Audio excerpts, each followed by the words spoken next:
ಇವತ್ತು KSLU result ಬಗ್ಗೆ ಒಂದು ಇಂಪಾರ್ಟೆಂಟ್ ಅಪ್ಡೇಟ್ ಕೊಡ್ತಾ ಇದ್ದೀನಿ. ಬಹಳ ಜನ ಕೇಳ್ತಿದ್ದೀರಾ ರಿಸಲ್ಟ್ ಇವತ್ತು ಬರುತ್ತಾ ಅಂತ. ಇವತ್ತಿನ ತನಕ ಅಫಿಷಿಯಲ್ಲಾಗಿ KSLU ರಿಸಲ್ಟ್ ಇನ್ನೂ ರಿಲೀಸ್ ಆಗಿಲ್ಲ. ವೆಬ್ಸೈಟ್ ಓಪನ್ ಆಗ್ತಾ ಇದೆ, ಆದರೆ ಓಲ್ಡ್ ರಿಸಲ್ಟ್ ಪೇಜ್ ಮಾತ್ರ ತೋರಿಸ್ತಿದೆ.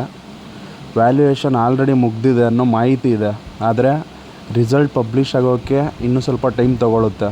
ನೋಡಕ್ಕಾಗದೆ, ನಗಕ್ಕಾಗದೆ, ಅಳಕ್ಕಾಗದೆ, ಬಾಳಕ್ಕಾಗದೆ, ಸಾಯಕ್ಕಾಗದೆ, ಮರೆಯಕ್ಕಾಗದೆ. ಸಾಮಾನ್ಯವಾಗಿ ವ್ಯಾಲ್ಯೂಯೇಷನ್ ಆದಮೇಲೆ 5ರಿಂದ 10 ದಿನಗಳಲ್ಲಿ ರಿಸಲ್ಟ್ ಬರೋ ಸಾಧ್ಯತೆ ಇರುತ್ತೆ. ಅಂದರೆ ಇವತ್ತು ರಿಸಲ್ಟ್ ಕನ್ಫರ್ಮ್ ಆಗಿ ಬರುತ್ತೆ ಅಂತ ಹೇಳೋದು ಸರಿಯಲ್ಲ. ಅದಕ್ಕೋಸ್ಕರ ಯಾವುದೇ ಫೇಕ್ ನ್ಯೂಸ್ಗೆ ಬಿಲೀವ್ ಮಾಡಬೇಡಿ ಅಷ್ಟೇ.